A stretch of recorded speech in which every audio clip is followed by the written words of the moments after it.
Okay, so we ready to roll. It's just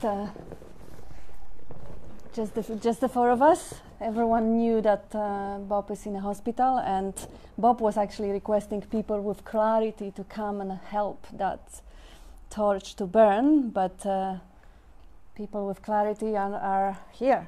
This is us, so I hope you're going to be contributing and telling us your insights, and I will just run through the basics, just the basics. So we're starting from the fact that this presence awareness, or awareness of being, or just the basic sense of existence is already here and is always here. It has been here since ever and before, outside of time. It on that existence, that sense, it even pre-sensory existence has dreamt itself a body, is given itself a body. So it can hear, it can see, it can sense. So now that sense of existence filtered through that body is filtered into a seeing, hearing, tasting, touching, smelling. And I like to equate that analogy to that little crystal that we have out in the window, because only in the afternoon, when the sun is on the right angle, that crystal, when the sun hits it, it creates a tiny little rainbows around the whole room. And when the leaves behind the window dance through it, the rainbows dance on the wall. And Bob uses that analogy and say, okay, go into a crystal and see how many colors is there. No colors. Crystal is clear. There's nothing in it. And yet, hit by that sun, by that life, it turns into all that beautiful rainbows and colors. And there are no colors in it. There are no colors outside of it. Same with that pure, plain sense of existence. It's colorless. It's tasteless, shapeless, formless. So for it to shine that little rainbows, it needs a vehicle. So it creates or dreams a vehicle. And we can go in time and see how it happens through the evolution, crawling out of the ocean, learning language, or we can go through the individual body, back to the time the body was a cell that started dividing and creating the organism and developing the brain and developing habits, interests, hobbies. And now it shines. Every single crystal, the body shines. Not only the pure essence of being is now the field of seeing with all its content, field of hearing with all its content, tasting, touching, sensing, smelling, all impressions. This is the way now the pure essence or existence can experience itself in that all those colors. Now it has a capacity to sense things and make sense of things also. That's so-called sixth sense, when the capacity of thinking or interpreting things comes into the picture, and then suddenly the colors, the shapes, they all related. They all mean something. They all remembered from the past. Now we project the past interpretation on whatever we see. And the world comes into existence. When we overdo it, the world becomes kind of rigid and tense and boring. But when the mind is reasonably open and the capacity to interpret and make sense of things is used lightly, that's a beautiful, beautiful adventure. Now that's the vacation from the eternity, the experience of being in time, experience of progressing, of change. That experience is completely unavailable without that body which is like a crystal, without that body which converts the pure essence, pure existence, static stillness into the movement of attention, movement of seeing, hearing, tasting, touching, smelling. But it is still the same thing. It is still that essence which vibrates into the body, and that body that creates. That body doesn't create, but co-creates, because nothing is separate, so everything takes place in the co-creation of the whole experiencing. So that experiencing is the adventure, is the vacation from the eternity. It is right here, right now, to be appreciated, to be enjoyed, to be really loved for what it is, because it is the dream. Vacation from eternity. That's right, vacation from eternity. I kind of like this expression because, yeah, it's kind of sweet, because now it kind of puts that whole human life, the whole lifespan of that everything, you know, the growing up, the school, the first heartbreaks, the first infatuations, dreams, desires, plans, all of that, values, possessions, past experiences, adventures, into that sort of a perspective.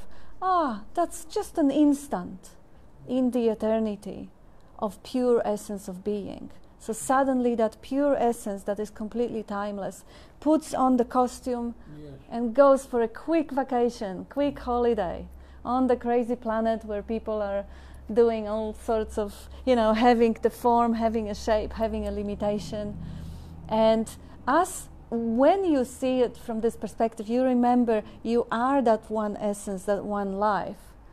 Just temporary costume, like a virtual reality suit or the goggles, and suddenly you see the world. If you didn't have the body, the world goes with it. You know, the body, just like in the dream, you fall asleep and you dream the world, and you dream the body in the world. So without the body, your dream, your world collapses. They're interdependent. They one. They're not even two things. Yes, that's right. But the illusion is perfect, and the way that illusion comes about is actually nice to see how the illusion comes into the picture, because then we know how to actually, through recognition, we know what it is. So because the world around is changing, and there is something here that is never changing, we separate the changing and the changeless. Now, the world that is moving, people coming, going, sensations, even body is changing. Those are constantly moving, changing. And something that is there that knows about the change, that is still. Something that remembers the childhood, and is always there, is always present. That sense of presence never changes. It may be obscured. There may be moments where that presence is very, very clear. And then we go to the cinema and we watch a good drama and we completely forget about the sense of presence because we are taken by the drama. But it is still there. It's undeniably there. It never goes away. So it feels like there are two things. And now, making sense of the world, we equate the changeless, we call it I. The sense of presence, this is not a bad word. Sense of presence is the I. But now the I is a translation of that sense of presence. It's not the sense of presence itself, it's just a word. It's a thought. But the mind has to use words to translate things. So it translates it to the I. And now I is unchanging. But the I is totally untangible for the mind. Like, what is the I? How is the mind, the moving, making sense, interpreting computer, make sense of the stillness, of the consciousness, of the pure potential of being? It can't do that. So it starts to interpret it. It starts, okay, fine. So what is this I? I, the body. I'm the body.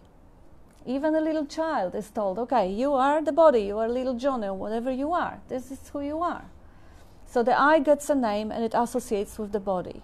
But innately it knows the body is changing all the time. As the little I, the sense of presence, persists and is still through time, body is different. Every day or every week you can see the change. You can look through back pictures. You can, you know that you're exchanging the liquids and the solids, and that whole movement dances with the environment.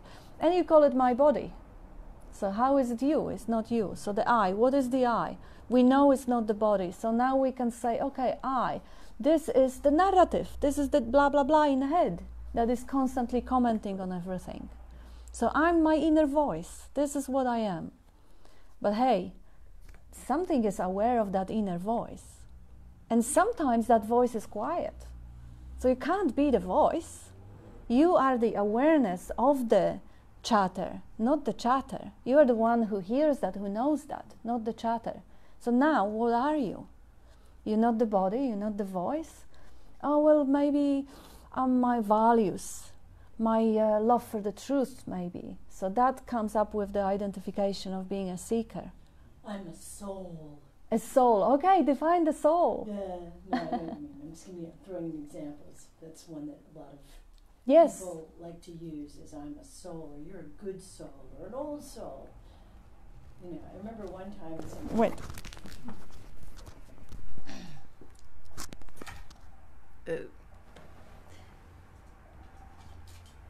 I was just throwing in the word soul. You're a soul. That's what a lot of people believe. I like the Sailor Bob quote. I've got 3 souls. The soul's on each of my feet and my asshole.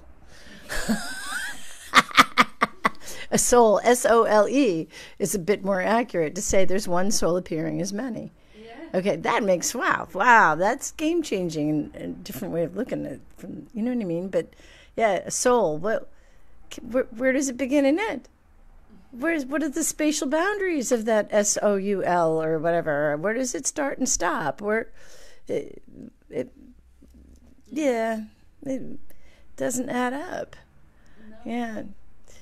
I was just throwing in the soul idea, but I think a lot of people buying into the soul thing that's separate, like a bubble. I'm like a bubble. It's like a bubble. That's what I am. I'm like a bubble. No.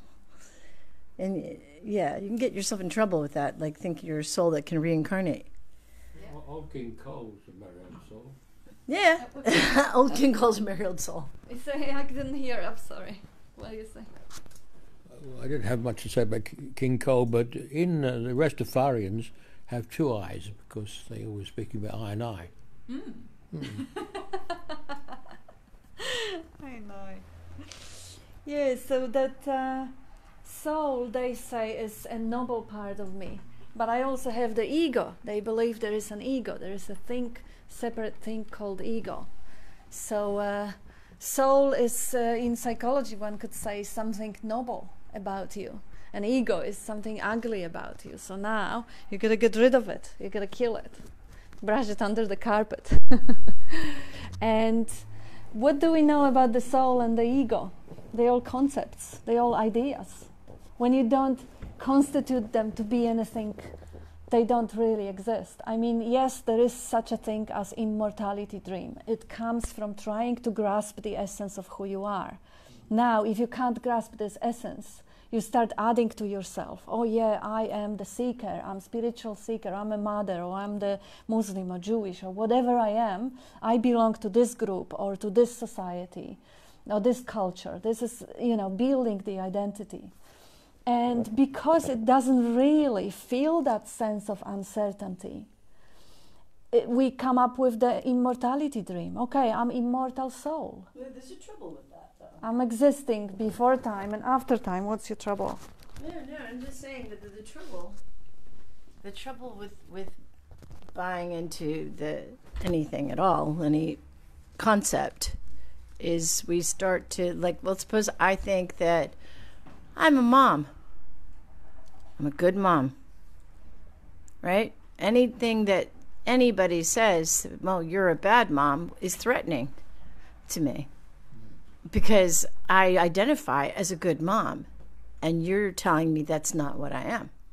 So I have to defend what I am, what I think I am, a good mom, and show you where I actually am a good mom. No, you're wrong or whatever. And so I have to defend, and I've got to fight and attack and prove that I am this, and it kind of creates conflict. But if I don't identify as a mom, I just am, well, there's no place for that somebody else's, you know what I mean, identity or that they're trying to put on me to land, because I'm not taking any ownership of it, because I'm not seeing myself as anything in particular. That's all I'm pointing out. It's a very good point. You know, that it's a very good point. Yeah. Identities that land us in deep mud. What was it? What did you say? Identification lands us in deep mud. Yeah. It lands us in deep mud. It No does. mud. It does. Mud. M-E-R-D-E, I think it is. Yeah. French for shit. Ah, merde. Merde again. Merde. Yeah, okay. Yeah, and yet it is quite inevitable because that's what we learn since early childhood. Because when we grow up, the only way of learning we have available is the learning through imitation. And we have parents to imitate, we have caregivers, we have teachers later on, we have people who we admire, and they all identified as one or another. So the identification is somewhat inevitable. But it's also really, good to if you have children or know of anybody with children, little children, specifically toddlers, is watch a toddler get pissed off. See, have you ever seen a toddler hold a grudge? Ever?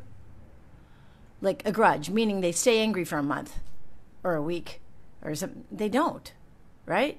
The reason they're not doing it is not yet this sense of what they think they are has not cemented. So there's no place for the anger to land, to hold on to, oh, I am a good boy or a good girl, and you're bad, and all that stuff. They don't have a sense of that yet. They are just beginning to use words, but they don't fully identify yet, so they're not holding on. No, just letting go just happens naturally and quickly. More than, if you're holding on, I think if you're holding on for more than a few minutes, there's a little bit identifying happening, possibly worth looking at anyway. Who's upset? That's all. Yeah, go on. I do remember back as a toddler and throwing a tantrum, but just before the tantrum happens, observing that I had the choice of throwing the tantrum or not. And then when the tantrum was happening, still there as the silent observer. Beautiful. That's the freedom. Because the tantrum may still come up because it is conditioned. When you think of the animals, which is again one of my favorite pointers, and you have traumatized cat and dog, and they react to certain behaviors, they react to certain foods, that reaction still happens. It's not to expect that you will never get upset again because you saw through the falseness of self. If you have ever been upset before, there was still no self. You only believed there was one. So now you were getting upset without having an ego because you never had an ego. It's only a belief of an ego. Like there never was a Santa Claus. There was only a belief of a Santa Claus. So now if the tantrum shows up or the anger shows up or the upset shows up or even when we think of sadness or grieving, like who didn't know the example of the dogs that dying on their owners' graves? That's what happens. But having that freedom, that space around it, being aware of that pattern, mechanical pattern playing out in the body, and still having that conscious awareness that this is just a pattern, this is not you, this is the body. But this is what the body does. That's the freedom. That is far from the assumption that many people have, that once you see there is no self, straight away you turn into a saint and you never get upset. Well, that's a very beautiful romantic assumption, but that's quite naive, because who is there to turn to a saint? Recognizing that there was no self, only mechanical patterns going and repeating itself and playing out, just like the way I'm moving my arms. Just like my favorite foods, the same way my preferred words. They're patterns. Whether one of those patterns is belief in separate self or not, the patterns are still mechanical. This is the infinite amount of mechanical algorithms, patterns playing out. Now, if one of them is gone, of course, a lot goes off with it. If I don't believe in that separate self anymore, the self-referential narrative goes with it, because, of course, you know, who would I be referring to if there is no one there? So if I was busy with chatter all the time, oh, what do they think about me? Oh, am I good enough? Or I'm unlovable? Or what am I gonna do in future? And all the I self-obsession. So now this narrative will be absent. But does it mean I will start moving my hands differently? Does it mean that I'll start walking differently, or my food preference will change? Well, most of the cases, no, it doesn't. If you want to be more kind or more loving or more whatever, if you, let's say, your predominant pattern was to prefer animals to people, you may see that this pattern persists. And if you want to take a special training, if the life moves you to go and sit and practice metta meditation, where you wish all the sentient beings, all the love, or practice the pandemic of kindness, that is a nice, sweet Facebook group, kindness pandemic. When you do sweet, nice things to people, you're inspired to learn, oh my God, please, I would absolutely love the whole society to be moved to take a next level in the amount of loving kindness towards each other and towards the animals and the planet and the sky and the ocean. And themselves, of course. There's no selves, but anyway, yeah. But whatever, their thoughts. Whatever. Yeah, if there is, yeah, of course, if they still believe there is someone there, yes, towards that one as well. If they move to question, wonderful. But if not, yes, towards that one too. So the beauty of it would be that, you know, it has to be moved. It has nothing to do with believing in Santa Claus or not believing in Santa Claus. And we know examples of people with amazing clarity who would just stab this old man in the back to put him down because that's how they were conditioned. That's what they do. And yeah, this being saint is a different story, basically. You want to? Well, I'm going to read some of the comments from online, but I was just going to add about the benefit, though, of every time you recognize this. So yeah, the emotions are still arise, the thoughts still come up, the patterns still happen, and at the same time, every time the pattern is seen through, it seems to weaken the pattern. You know what I'm saying? It's like every time, I don't know, if I have a pattern of getting angry in traffic, I hate traffic, right? I hate traffic jams. I hate it, and I get really upset. And every time you let go, maybe see that there's no I to hate traffic, right? Or you just drop it. The same pattern of getting upset is just not going to be triggered as much every time it's looked. So every upset can be an opportunity to see what's real or not real and let go. And then, because I don't know, I don't think I would have been here or even shown up if I didn't see even the idea of the pointing of non-duality for like some benefit of letting go of a little suffering. And does that make sense? Yeah. Okay, good. I don't know if I explained that well, but there's a benefit, a little bit.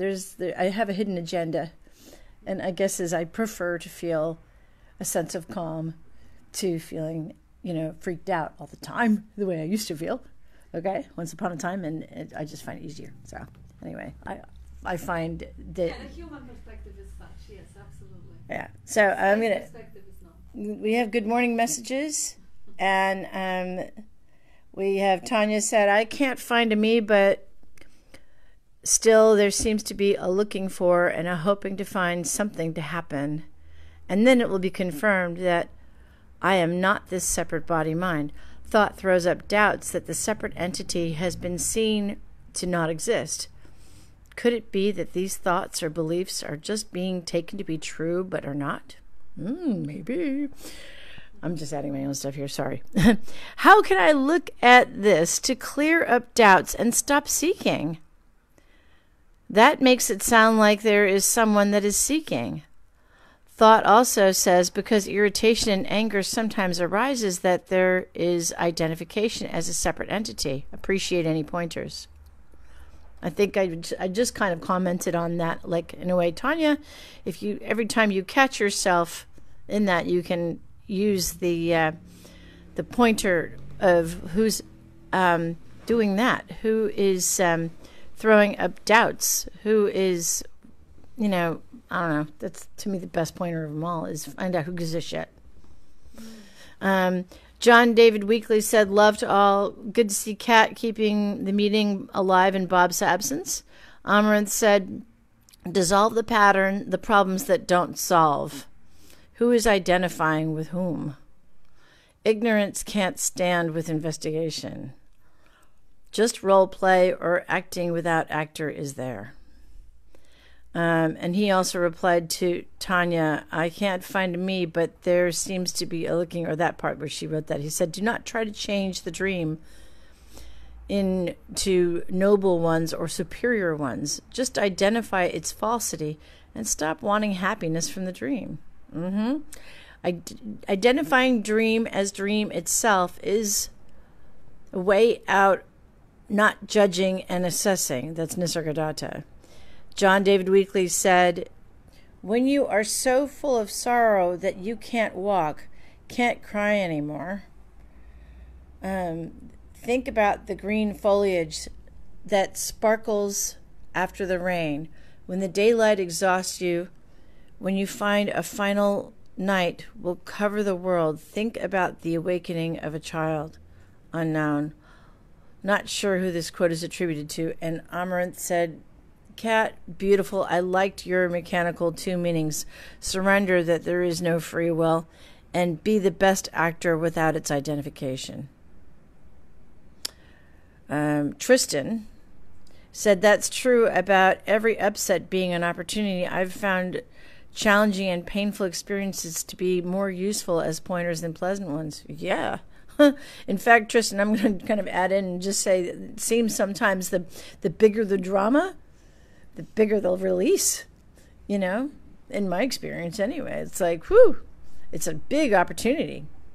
Tristan also said, the seeker and its actions are also just appearance. Those are actions happening. Even the idea of a free will of looking is false. We just aren't used to thinking of it in this way because it appears different. And that's everyone's comments. Yeah, thank you.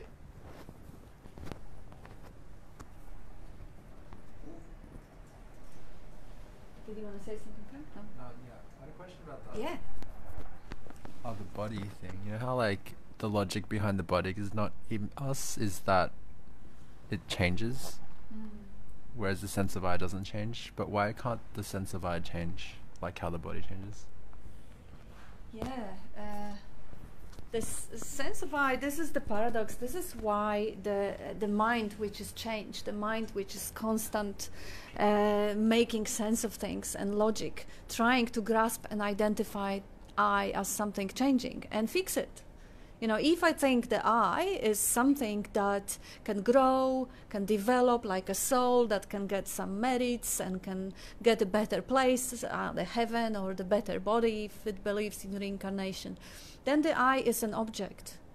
And who is the one that knows about that I? That one is always, and that's the never changing, that's the space. This is the consciousness. Let's say if you call yourself a conscious awareness, or conscious awareness, whatever. In that, the body appears and it ages, and in that, the I appears. And if you are into the self-help industry, you'll get that I better and better. And it's nothing wrong. I totally agree with you, Julia and Tristan, that yes, the upsets and everything are such a wonderful invitations to fix the I, to make the I better, to get less reactive, more kind. Wonderful. That's a great idea. Not to fix the I, to see that it's bullshit. To see that okay. it never existed. I mean, I wouldn't say I'm fixing the I. I'm seeing that that never existed. Okay? And my favorite story of, like, seeing past the I, really, was when it was 4 years ago, or how many years ago when I first met you guys? It was March of 2017, when I had a car accident. And it was totally my fault. Oh, and 3 days before that accident, I was, like, thinking, wouldn't it suck to have an accident? right? And then boom, 3 days later I have an accident, right? And again, my fault completely. And I'm beating the shit out of myself for hours. And I had this letting go practice of just feel the feelings and all this stuff. I'm doing the best I can to just like know, because I've noticed how pissed off I was for many hours. I couldn't let it go, you know, just stayed in that anger. And finally I get on the phone with this guy, Sailor Bob, right? And I said, you know, I thought of your quote, what's wrong with right now if you don't think about it? Problem is, Bob, I can't fucking stop thinking about it. And then he says, so who's thinking about it? I just started to laugh. Oh my God. And I was seeing that I never even existed. So it's like, I wouldn't say that there's an I that's improving. It's just everything is an opportunity to see that it never even did exist. You know what I mean? It just, and as a result, there seems to be a lightening for nobody. I don't know, but whatever. Right. Wonderful. Of course, if this spreads, it'll put the whole self-help industry out of business. Yes. Yes. Yes. And would I feel sorry about that?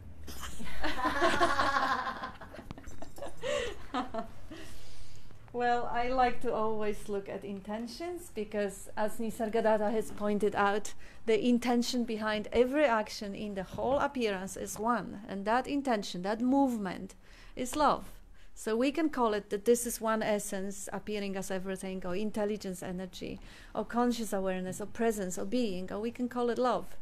So even the self-help industry, which cashes billions every year for promising people better future and better I and less fear, what's the intention behind? To bring relief from suffering, the love. And this is funny. I had this meeting, was it a couple of days ago, with a gorgeous lady who actually wrote a book about non-duality, and she used to have these talks with Bob, but Bob is in recovery. So we were actually looking at the intention of the negative narrative. Why would that yuppie voice tell me that I'm not good enough? Why would that be constantly posturing me of, oh, come on, you screw up as usually, you're not worthy of loving, and see that void within you, this is all yuck, this is crappy, oh, you didn't get it. Or even Tanya, when you say, but there is still that voice saying, no, you didn't see anything, no, there is more to see. What is that negative narrative? Why is this negative narrative getting all the attention instead of seeing, hearing, tasting, smelling roses, listening to the birds singing? This is again because of the nature of the body mind and its wiring to loving to be. The body loves to be. So to be, to love to be, to sustain its existence, it has survival instinct. And survival instinct is naturally tuned and designed in the way to prioritize danger. So now you have the voice here, oh, you're not good enough, they're going to take advantage of you, they're going to bully you. And the bird chirping. Which one is more dangerous? Which one has to be attended first for the body to continue loving to be? So even that is actually a brilliant arrangement. All the negative self-talk, all the self-hatred, all the void, all the sense of insecurity, it also comes from loving to be. And when you understand how it is all organized, you marvel at it. And then you hear that negative voice and you say, oh, you just want me to be safe. Oh, you just want me not to be taken advantage of. Oh, you just want me to do a better job. Thank you. It's just enabling the loving to be. So there is nothing in the world that is against that one force of love. That is what Nisargadatta showed me when I was reading one of his quotes, that everything, stealing from others, stabbing others, is love for the self. Although because I'm identified as only that little vehicle, I want only to give love to that little vehicle, so I'll steal and rape and so on. If the identification is more broad, I'm the life in every being, then of course I want the goodness of all the beings. But what if there is no identification? And it's just the observation of the flow of life, of the dance of life, and the dance of love. And you are pure space for all of it. Identification with humanity one could say is better than identification with one little ego. It's better for humanity, it's not better for the planet, but it is still kind of a broader identification. But the ultimate truth lies in seeing through the pattern of identifying. Why do you need to define yourself as anything? So everything and nothing. So then the Nisargadatta quote of wisdom, or love is knowing that I am everything. So that's the broad identification as everything. I am you, I am the chair we're sitting on, I am the cat, I am everything. But wisdom is knowing I am no thing, not nothing. I think it's better to say no thing. Between the two, my life flows. Yeah. So what you're saying is that no thing part is an essential part of this understanding, isn't it? No, it's equal. It's equal. It's essentially, well, it's equal to knowing you're everything. Yes. Yeah, it's equally essential to that part of the understanding. Do you know what I'm saying? I don't know if I'm explaining. Well, let me explain that, because that's kind of, this is actually very, very simple. It's just too simple for the mind to understand that both zero and eternity are concepts. You can't visualize that. You can't imagine that. You can't encapsulate that. You can't do anything with it. They're completely theoretical. And I know how much you love maths. That's why I'm kidding. I love Julia, and I know she hates maths. So everything and nothing in maths is represented as zero and eternity. And those are concepts. There is nothing more than like distilled concepts, which are so completely theoretical for the mind that you can only write them down, but you can't actually grasp your mind around it. You can't visualize, you can't imagine.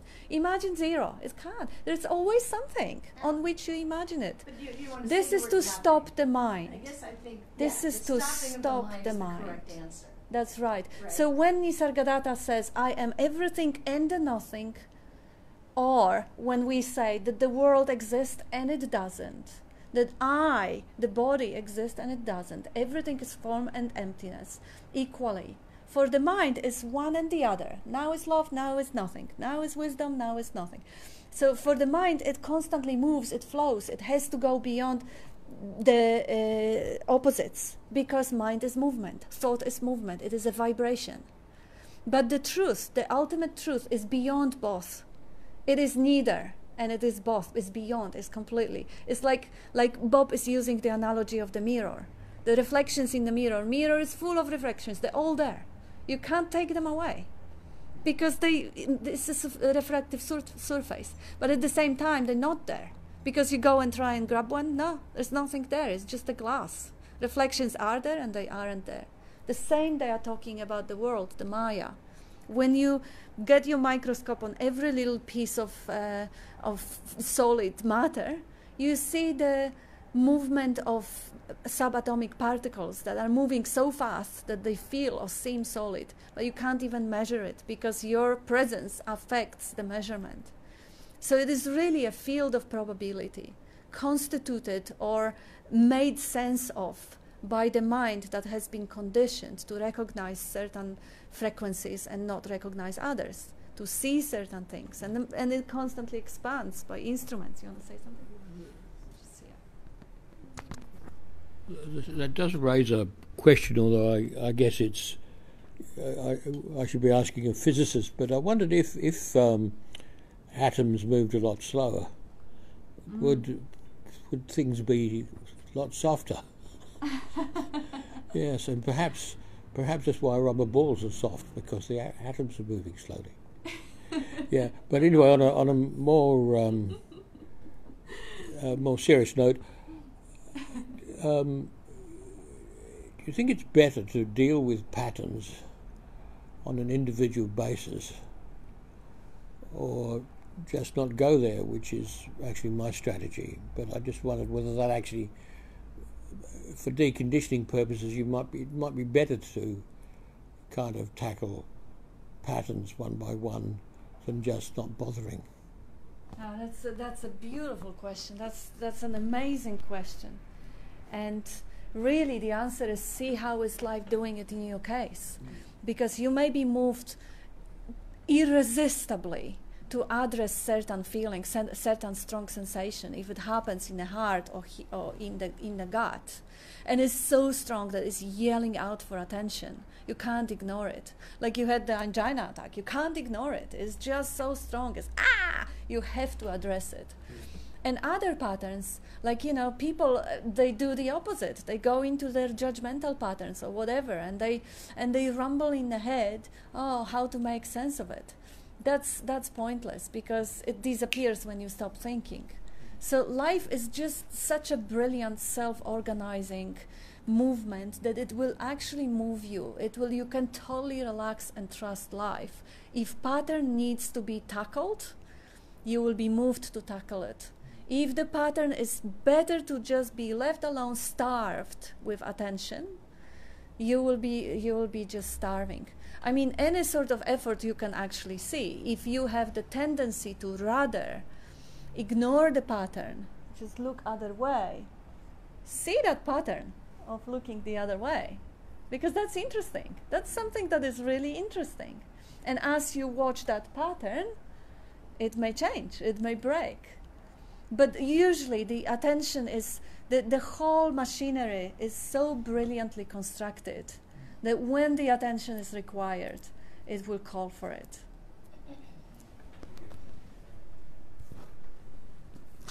There's a lot of people who seem to believe that it's important to drop your samsaras and vasanas, or your patterns, first.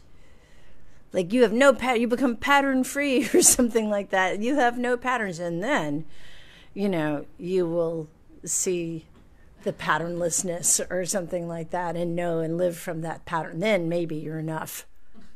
Then after, if, okay.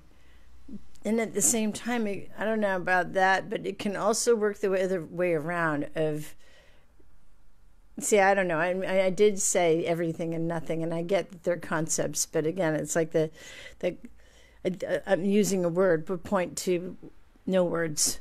To when you, I don't feel like I'm explaining myself well. It's a paradox, Julia, that the everything and nothing, to resolve that paradox, we have to accept both. And you know, in physics, you can accept that there's a particular nature, and but there's also a wave. But you can't have both at the same time. But you have to resolve the paradox and accept there's both. You know, it can be a wave or a particle. Yeah. Like Richard II said, with nothing will he be eased, man. With nothing shall he be eased till he be with nothing shall he be pleased till he be eased with being nothing. Oh, this is Really? gorgeous. So that's With the nothing will he be pleased yeah, until he be eased with nothing. being nothing. That's So that's a sort of resolution of That is paradox. Extraordinary, yes. extraordinary. Yeah. That was on the on Tony Parsons' webpage. I see. Yeah, Wow. that's gorgeous. I think. Oh yeah, go on. Let's see. I just want to talk about I guess you were talking about the directly finding yourself as everything or nothing, compared to like dealing with all the contractions from getting upset or annoyed and things like that might take you away from it. So that's what you're asking. It's not quite my personal experience, but just from what I read is that both paths take you to the same point where Bob is. So there's the self-inquiry, who am I path, like the discipline path, where you find yourself, like you go to samadhi But if unless you deal with the contractions, then you'll get out of it, potentially. If you don't deal with the contractions. Yeah. So you can't stay in samadhi forever, like how Bob is. What is samadhi? That's like you're aware of, like, the witness of objects. You just stay. You, instead of witnessing objects, you witness yourself. You witness the witness. You witness the witness. Witnessing the witness is samadhi. Not I'm not sure. So I think both methodologies work. That's all I heard.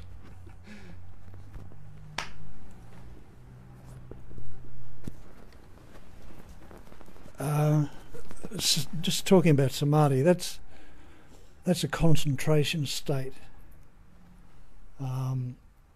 In Buddhism, there's two ways of practice. There's calm, samatha, that leads to samadhi. And if you look at the word samadhi, it means sam, altogether, adhi, altogether as one. So it's a sort of a state of oneness state. But it's not wisdom. But it's like a very strong concentration. You have a sort of a map of where you're going to, and you have a really strong spotlight. So it can lead to an awakened state. But it's concentration. What's an awakened state? Oh, well, samadhi can lead to the wisdom of nirvana, the end of suffering, where suffering drops completely away. There's no more. There's no more. What is suffering? Like what? Well, I'm being a pain in the ass. I'm sorry. In a few words, the Buddha said all five aggregates of existence are suffering. So there's body, feelings, sensations, perceptions. Was that five? Well, we got body and feelings, like emotions, feelings, or feelings Yeah. like I feel pain in my foot. All of human experience is suffering. Okay. And then he said birth is suffering. Orgasms are suffering. Old age is suffering. Death is suffering. This whole massive suffring. And Even he orgasm too, because you get attached to it and you want it every time. But not when it's happening. Yeah, well, okay. You have to have break from happening to actually even be aware of it. Don't they call orgasm a little death? They do. So unless you're suffering. Yeah. I'm going to read some of the comments that people have been contributing, included people online. Where were we? Oh. Wow. So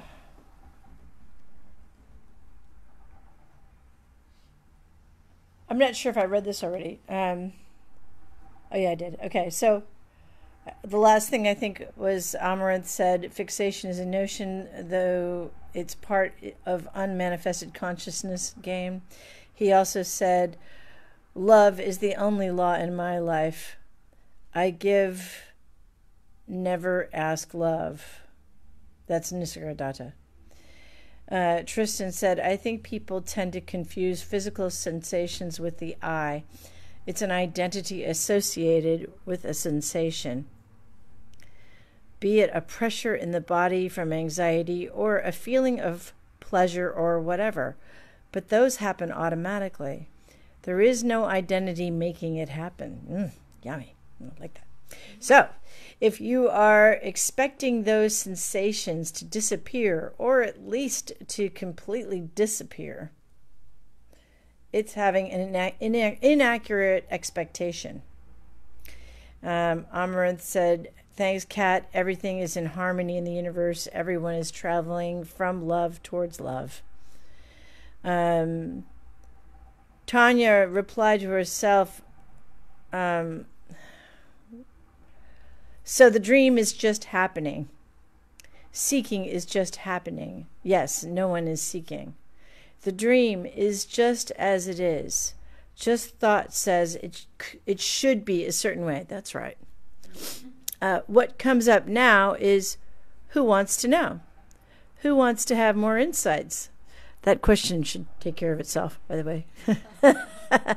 The wanting to know is just a thought. The actual experience is seeing, tasting, touching, smelling, thinking, hearing. No separate I in any of that. Thank you. Brett Kenneth Gibson said, morning, Kat. How wonderful to be everything today. As you spoke, this thought surfaced.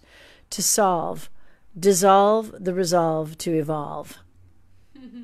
I like that. Amaranth said, all questions and answers are false because they are from the mind. This is a Nisargadatta quote. Julia said, I work with reconditioning the mind, but that job is never done. Amen. Non-duality is the end of it. You're freed from the prison of becoming. It's like, yeah. Amaranth said, all words are a form of silence itself. Self is beyond silence and words. Tristan was replying to Tanya and said, that's right, your asking is like a reflection in a mirror, asking about how to break out of the mirror. And the question itself is also part of the reflection. If a question could be seen, no thing means just that. Thing. Or sorry, no, period. Thing, period. Or got thing in all caps. More subtle than empty space. Amaranth said, language is always dual. Accepting without acceptor, or rejection without rejector. He also said, reflection can't see the truth, however it tries. Stop your thoughts and efforts. You have arrived. That's Papaji. And he said, samadhi is deep sleep like awareness during waking. Tanya said, not sure what to say to your lovely comment, Tristan. Reading this comment, what is noticed is silence and peace. Thank you. Amaranth had said, also called as waking sleep, Sahaja Samadhi. This is Nisarga Yoga. Sally says, hello, friends. And Tanya said, thank you, Amaranth. Language is always dual. Sitting here quietly, no thoughts appearing. There is clarity. There is no one here. A body is appearing here for the one essence to express through. She said, thank you to Julia. Tristan said, you are welcome. Don't worry about saying anything. It's all mind stuff anyway, including the questions and reasoning. If it's happening, it's just a movement of energy. Chris Tiedelman said, good morning to all. I trust that Bob is on the mend. Thank you to everyone who's keeping this going on Bob's absence. Thank you to Kat. Cha has said, samadhi is a state that comes and goes, appears and disappears. Comes and goes like Delana says, a come and a ghost. Samadhi and the rest are concepts.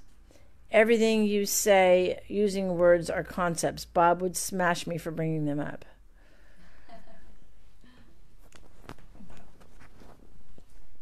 Yes, I would like to just come back to that samadhi. And thank you, Ross. This was lucid to actually know the Buddhist perspective. We do, use the Buddhist perspective sometimes. But what I like the most about that states, waking states, sleep states, samadhi, sahaja samadhi, they are states. They all come and go. They all have beginning and an end. So that's not... That one is rolling around. That's not the ultimate truth. That's not the reality, which is that which never changes. So, and it is often the promise that seekers get on the beginning of the seeming journey. That, you will get to the state in which you are in a cosmic union with the whole universe. And you will be in the bliss, in the ananda, non-stop. You will not experience any suffering. That's the enlightenment. And now the disclaimer. Who is to get there? And why is it not right here, right now? Because if it is in future, it means it's a passing phenomena. It's a state that has the beginning and an end. Yeah. And they are such states. They are blissful states. And they are insights into the reality that are also momentary insights. And they're yummy. They never stop. Once the mind opens up, it sees all the different hints and insights. It sees and loves itself, its reflection in everything. Because it understands that everything is one. So everything it sees is the same it. It sees itself. Everything is a reflection of me. You all appear within the consciousness that is I. That is one singular I. Just like I appear in the consciousness that is singular I. How many eyes is there? It's just that one presence, one existence. And there was a funny story that I read in one of the Zen books when I was still into practicing about the samadhi. So there was a great master sitting on the bank of Ganges, and he had the disciple, and disciple was washing his robes in the Ganges and bringing him food and looking after him. And the master was just sitting in a meditation. And then one day, the master says, I want a cup of tea. So off he went, the disciple, to grab him a cup of tea. When he got back, the master was in samadhi. Waking sleep, or whatever you call it, he was unresponsive. So the student, the disciple, said, okay, he will now look after him even better. He was feeding him with a spoon, he was washing his body, he was looking after him for 5 years, and his life was passing by. So eventually he met a lady, he wanted to get the family. So another disciple has shown up and took over the job. But 5-10 years later, his life also moved on, and the third disciple was washing the man in samadhi. And 25 years later, the guy woke up, looked around, where is my cup of tea? What has he achieved for the 25 years of being out of it? That's the story which tells us not to chase special states, special experiences, but be fully with it right here, right now, in this moment, which is miraculous and which will never ever be the same again. I think being fully with it, and I think I want to throw in the word without judging it, if that's possible. Like when you're being fully with it, if I'm shooting on it and saying it shouldn't be, it's bad. I don't think I'm being really fully with it when I'm judging it. I'm more like against it a bit. I'm trying to make it not be. I'm running away. I'm trying to suppress it. I'm shooting on it, So I don't feel like that's really being fully with it. But to the degree that I'm saying yes to whatever arises, that is being fully with it. And as a result, I think. Yeah, that's a beautiful point. And yet let me add the disclaimer, because we can't... this is one of the patterns of the conditioning that we learned as children, that we can't exist without automatic labeling coming up, automatic judgment coming up. But what you say is totally, absolutely, just say yes to whatever. I mean, there's no one to say yes, but we understand what the meaning is behind. So just be open, totally be the space which accepts everything that shows up, including labels and judgments. Mm-hmm. So yes, including the shitting. including the shooting, labels, and judgments. Yes. So. I thought it. Oh, Yeah. Maybe I didn't clarify that. No, part. you did. You did. I just want to highlight Yeah. it. So yeah, including the shooting and the shooting. If that's showing up, then I welcome the shooting and I'm allowing the shooting, the judging, that too. So if I'm like I'm feeling crappy, and I'm aware that I'm feeling crappy, and I'm aware that I'm shooting and I shouldn't feel crappy, well, I welcome the shooting of feeling feeling crappy or whatever, but. Just saying, what has a tendency to happen to the degree that I'm allowing myself to fully allow the shooting of feeling crappy, you know what I mean? Yeah. Is that shooting that I'm feeling tends to just evaporate with the allowing of the shooting, as everything does, but it doesn't tend to stay long. I like the Carl Jung quote. It's one of my faves. I like quotes. Is what you resist persists. You know, what you fight, you strengthen. So to the degree that I'm shooting on my shooting, the shooting stays. Right? But if I'm... It was Newton, but that's okay. What? What? Newton? Oh, okay. Yeah. Anyway. Yeah, that's... If we see everything as movement of energy, everything is a movement of energy. Now, the movement of like this sense of void or sense of incompleteness is like a void in the energy. Is something that is hungry there, the abyss there that says, oh, I'm not good enough, I gotta accumulate, I gotta medicate, I gotta have a chocolate or have sex or whatever, something to medicate that sense of insecurity, vulnerability, that not being enough. That's an energetic void and call for attention. That's where it all starts, really. That's exactly. That's the psychological suffering. That's the dukkha, the suffering. Yes. That's where it starts. With just another translation of dukkha. Missing the mark. What the Buddha called suffering is dissatisfaction. Yeah. So it's an unsatisfactory feeling that this is not enough. Right. So we begin seeking something else, somewhere else, some goals. Yes. Because this is not enough. But if you could see this as perfect, because this couldn't be anything other than what is, then this is enough. Absolutely. Yeah. And then you're freed from the prison of becoming. Yeah. Yeah. Yeah, that's it.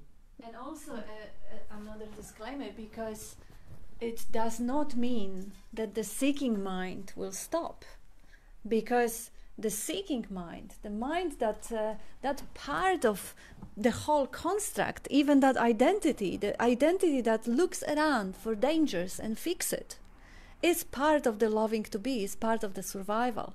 But what a different attitude to fix something because of the love for the safety and security rather than from fear and sense of endangerment.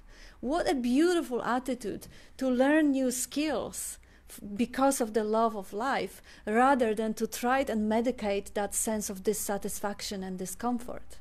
So it is not to get rid of the seeking mind, of the fixing mind, of that part of the identity that is actually supportive, that created the civilization, that made all the wonderful arrangements around, that everything is actually constantly improving, evolving, and changing, really.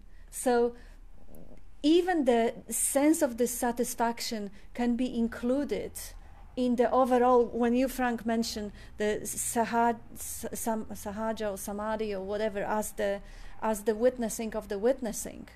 You know, the ultimate witnessing is just that pure conscious space in which everything arises. Dissatisfaction arising in it, it is a call for attention. You give it attention, you give it non-judgmental, open attention, and now this void or this contraction when it is seen without, oh no, I don't want it here, no, I want to get rid of it, quickly, quickly, chocolate, money, position, respect, love, whatever, give me, so I kind of, push it down. If instead of that sort of attitude, you are a space for it and you look at it in a way that, oh, that's interesting. There is some sort of a need for the energy, non-judgmental, curious, childlike investigation. What is there? What is that inner void? That feels without the label, because I can call it anxiety and I'm done now. I'm loaded down with all the anxieties. I'm anxious, I'm panicky, and I'm not good enough. But without the label anxiety, what is it? It feels like, like this, how you call it in the river, you have this whirlpool. Yes, so the whirlpool, that kind of sucking down into the abyss. Investigate it. Look at how big is the whirlpool, or how big is the knot there in the gut. See how dense it is. Maybe the color. Just be curious about it. And as you are curious, you give it that non-judgmental attention, that whirlpool gets enough water and it evens up. And the sense of discomfort, you didn't want it to go. You wanted to study it. You were allowing it to exist as it is, being childlike, curious about it. And before you finish investigation, it's gone. That's a byproduct. Not because you resisted it hard enough and you persisted in the resistance and you were successful. No, quite the opposite. The moment you stop resisting it, it evens up. It's almost as if, water, which is life, which is the emotion, which is everything, which is love, kind of evens up to the level. When it is needed, it will flow there and it will even up. So the sense of discomfort, the sense of void, the sense of incompleteness, dissatisfaction, that sense is an invitation to bring the attention where it is needed, where it is required. And it happens without the effort and without pain and without resistance and without self-sacrifice. And from that evenness, you may still be improving, you may still learn skills, you might still the trying is a pattern. If you were brought up in a family that values compassion or love or kindness, you will naturally progress, just like the eagle, which is flying better and better with every flight, just like the cat, which is climbing the trees better and better. The improvement happens, the growth happens. But it comes from the different point. It doesn't come from the point of needing sedation. It comes from the love to be an expression of what you are. And the curiosity for life, because it is a fascinating play. Imagine, it is all nothing. There could be no world, no experiencing, no seeing, no hearing, no expression. And we have all that amazing diversity that we can appreciate. Even if there are things that this particular body does not prefer, like pain, for example, physical pain. There is no preference. I don't really know many people who, although I heard about all those perversions. What is it? S&M aficionados. Fishy. Aficionados. Ah.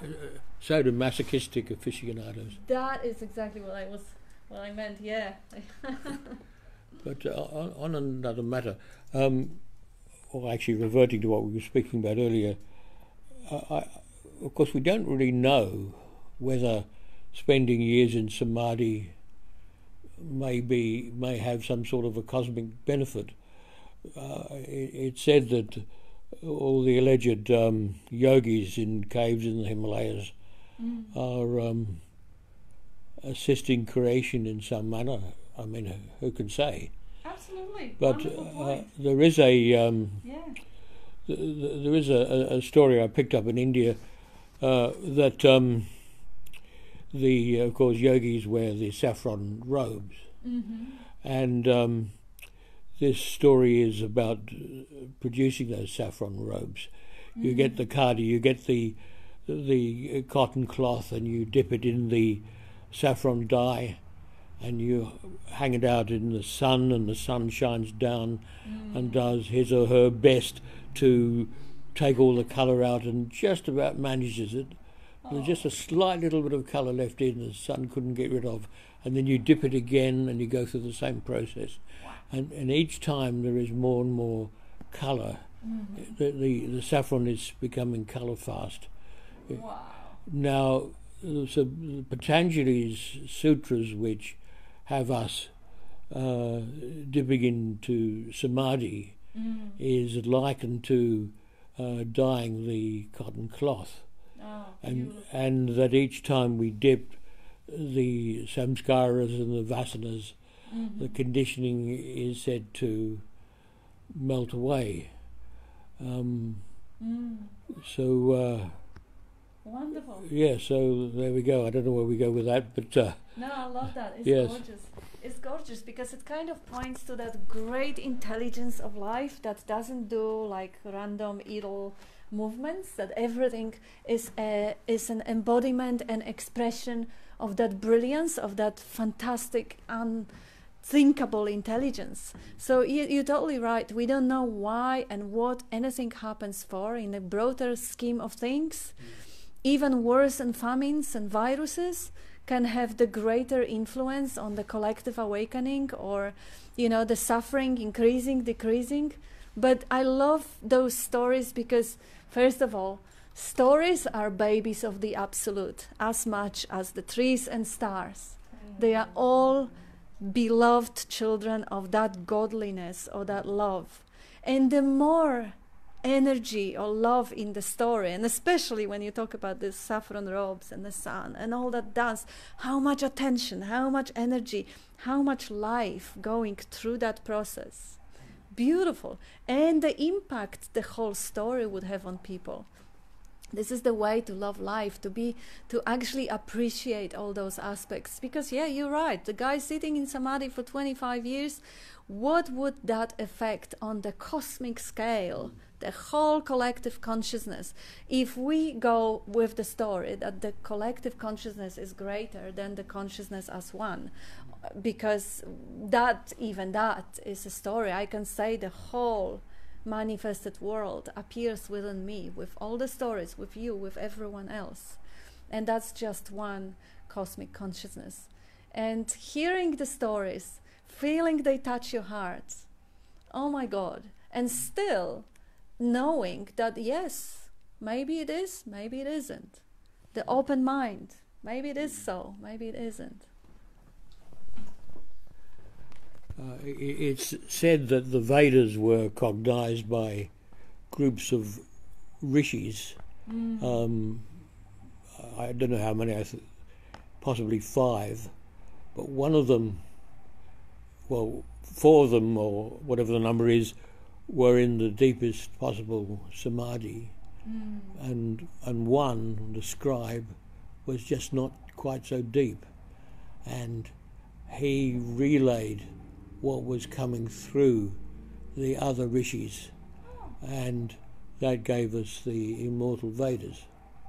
Wow, beautiful. Beautiful. You want to say something, Frank?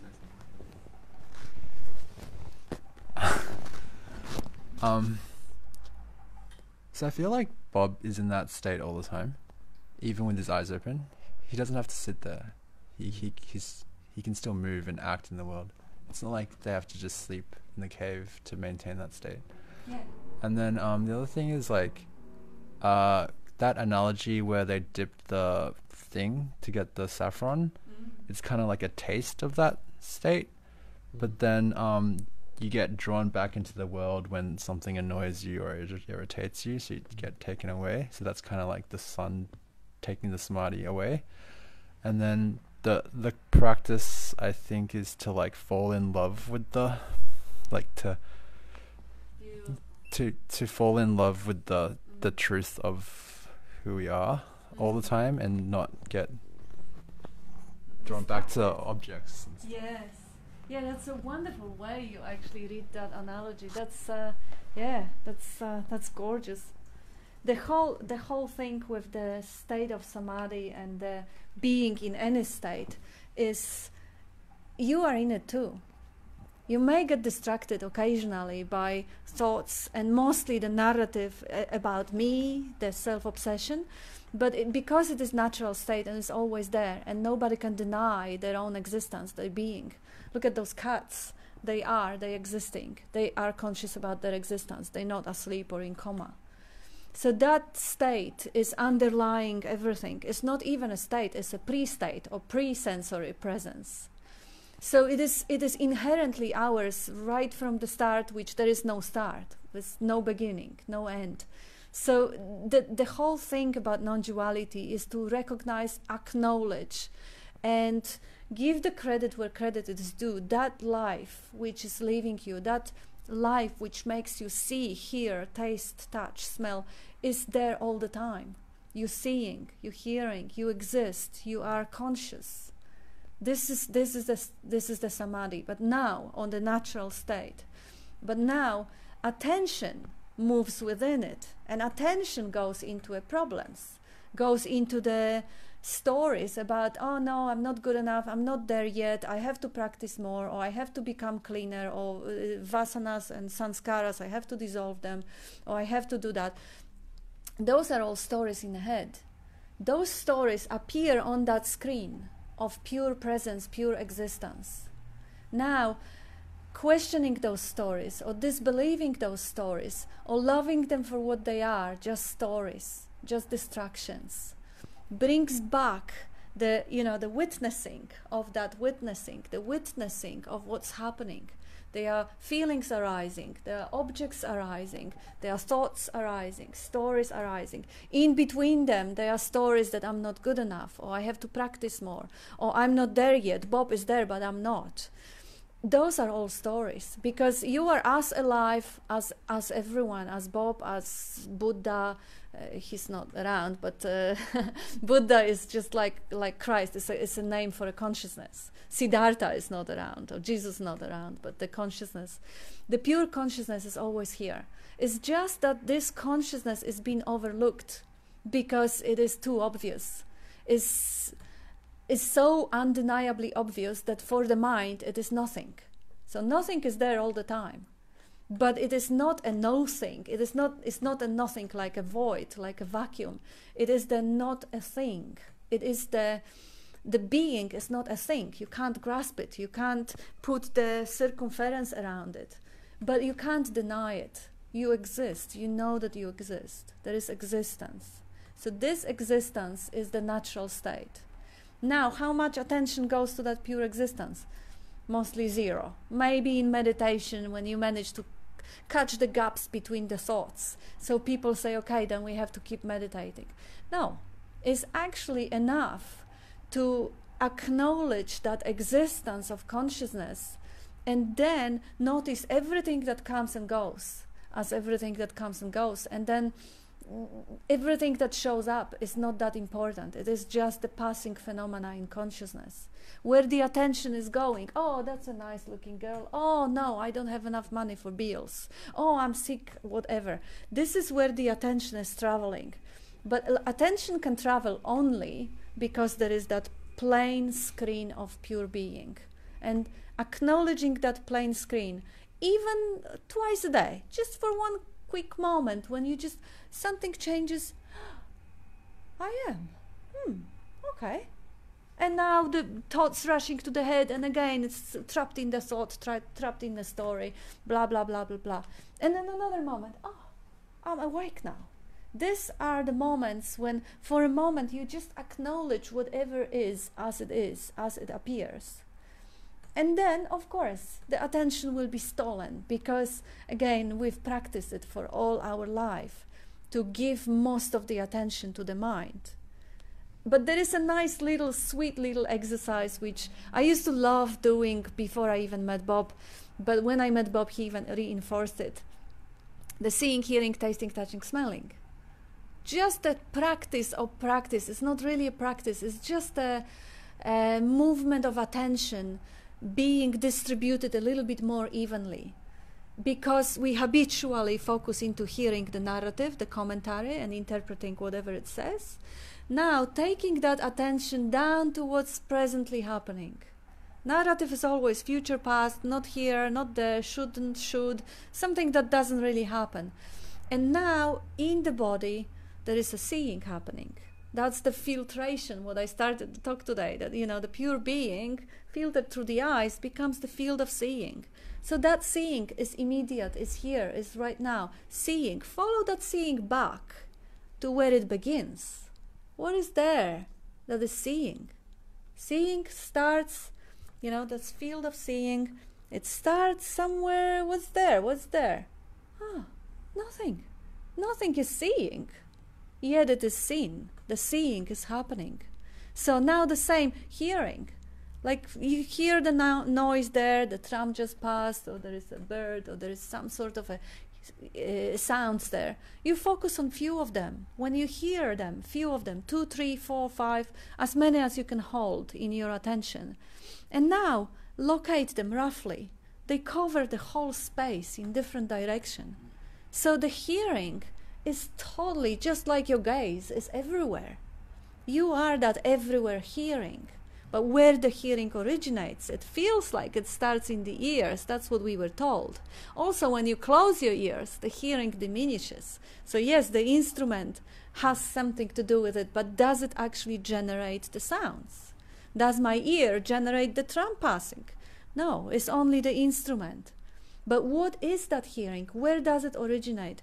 How it relates, translates the whole world, the whole space into the sounds. That's amazing, and that's immediate.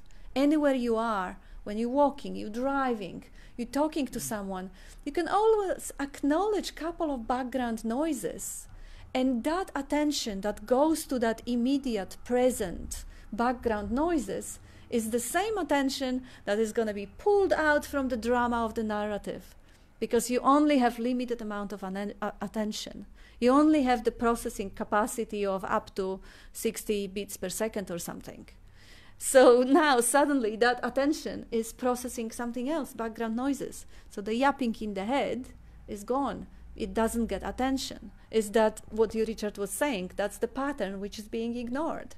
The thinking pattern ignored. Now the pattern that is being observed is the hearing. And that's present, that's immediate, that's happening right here, right now. Same with the body. Feeling the back, feeling the face, feeling the muscles, the tension, feeling the lips touching each other, feeling the butt on the chair, just feeling the breathing, just immediate happening.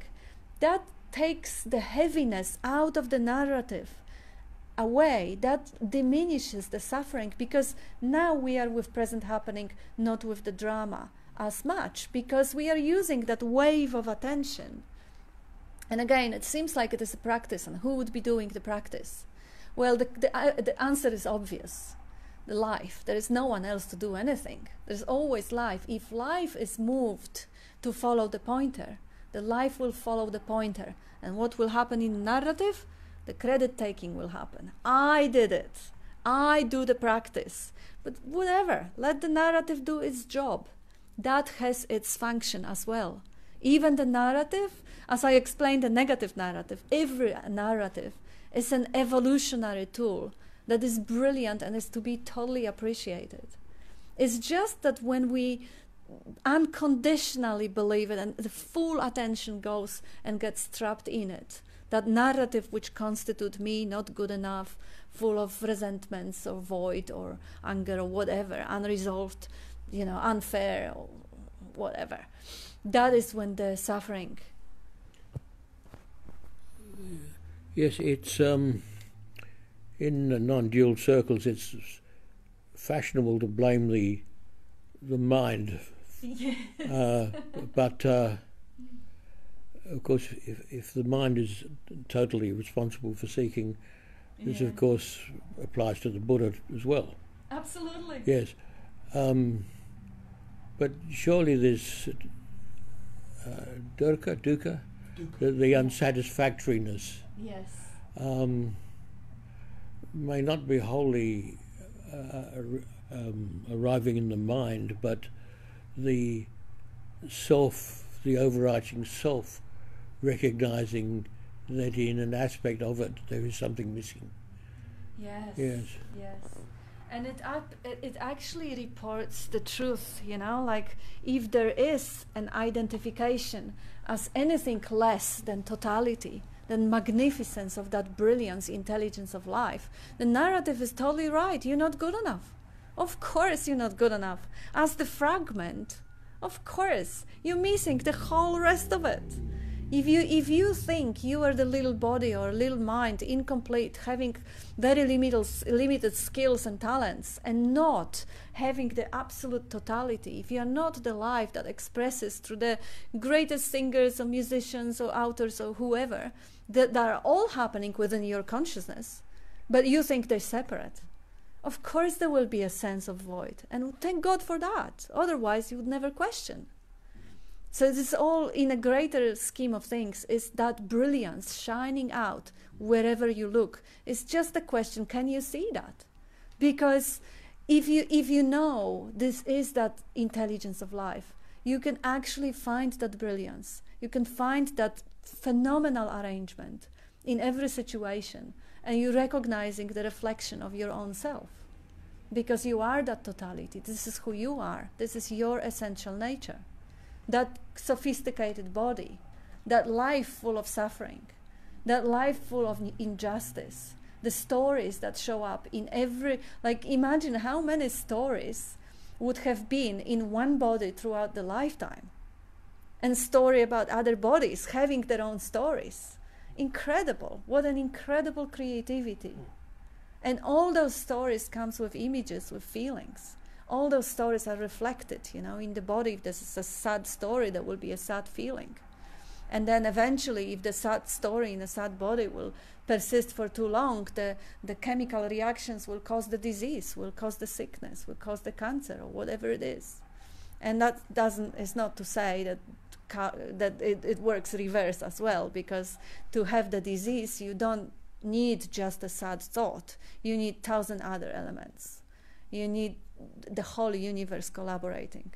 It's not that sad thought causes cancer. Cancer is a result of sad thought. Cancer can be a result of thousands of other things. Perhaps you need the sad guru to come and comfort you. Sad guru with the sad thought. I think the sad guru is pretty happy guru. I saw him for like a couple of 20-minute talk, and he was delightful. He's great fun. Yeah, he was. That gospel of one of the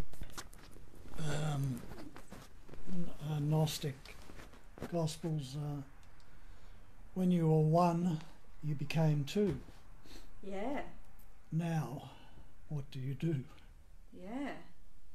When you become one, that is, I think that was a really, really nice quote. I don't know if I will remember it properly, from Tao Te Ching, or some of the Taoism quotes, that the one is a reason for two. And the two is a reason for three, and the three is a reason for 10,000 things. But in the same disclaimer, it says that we can't find the beginning or a reason for that one. There isn't one. You can't even say it's one. It is the appearance. But once it appears, it has to appear as two, because otherwise it wouldn't appear at all. We couldn't have this conversation. We couldn't. Yeah, the appearance has to be dualistic, because even, I think I was maybe mentioning it last time, I'm not sure, the analogies, the beautiful, brilliant analogies about the wave and the ocean, they won. They both water. Wave and the ocean, they both water. They won. They appear as two, the wave sticking out. But really, they still won. But we have the air that enables the ocean to form a shape. If there was only ocean and no air above it, there would be no ocean and no wave, or gold and golden ornaments. They won. The ornaments, the jewelry, or whatever, the bracelets or tiara, they all made of gold. And we look at the ornaments and we completely overlook the essence of it. We look at the beautiful values or a beautiful people or adventures, and we overlook the the essence, the gold, the pure gold. But would there be gold if there wasn't a space in which the gold appears? Would there be an ornament? The ornament has edges, so there have to be something outside of it. Otherwise, there is no appearance. So there have to be two. It's one, and it's not even one. It's a potentiality.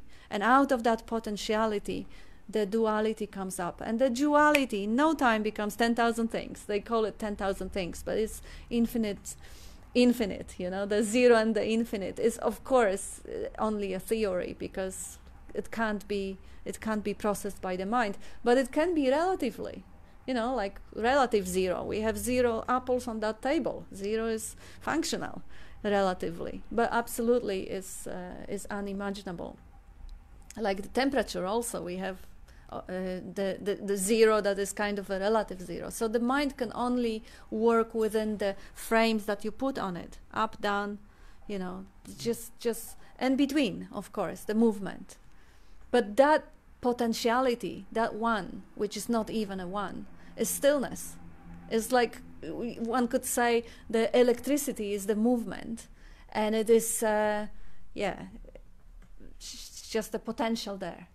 And when there is no electricity, when the movement stops, when there is no flow, there is zero. Like one could say, like the way computers operate, 0, 1, 0, 1. There is a impulse or signal, there isn't. So that's the duality. But really, even the zero is not zero, because there is a potential of movement. Even the stillness has the potential of movement. And this is one. This is what we call one, from which the two, the three, we have the beautiful divisions in that, sattvic, whatever was the, the active, the passive, and the neutralized, or 3 forces in Gurdjieff's teachings. They always bring into a beautiful models, or the elements, like Bob is saying, fire, water, space. All those simplifications bring down the whole appearance into a handful that you can process, and you can recognize that handful. So now it becomes easier, less engaging. But it is not to overlook the 10,000 things. It is to love and appreciate the 10,000 things. It's just to take the importance. Go for it. I noticed that there is a peacock feather up there, Kat. So are you going to give us a Shakti pat before we leave? I love you. Yes, the peacock feather was a gift, birthday gift. I'm gonna show. Is it here? Yeah, is it here? Oopsie. There? Yeah, it blends in with the rug. Blends in with the rug. Oh, that's a gift that Bob got from Bicycle Tony for the peacock. Beautiful. Yeah, and this. Magnificent, aren't they? Yeah, they're gorgeous. And that's the peacock also is what Bob often uses as the analogy of the brilliance of life, when he is talking about the egg and a yolk of just an ordinary shell, and the egg and the yolk and the white sitting there, and you get something on top, give it a little bit of warmth, give it a little bit of love, and it develops to the chook, which later on develops to the peacock with all that beautiful colors on the tail. And you think of that intelligence that was sitting there as a potential in that egg and created into this 10,000 patterns in that nothing. It is also a great analogy for the way life operates. And yeah, and it's quite beautiful. Are we? Yes, we are on time. You have some comments? No, I'm just saying you have a lot of comments from the internet. So did you want me to read them now before we go, or as we are over time? But yeah, you can maybe select the ones that have. Sort of hold it. Like don't read the thank you or good morning. No. I don't read those. So there's been a lot of comments.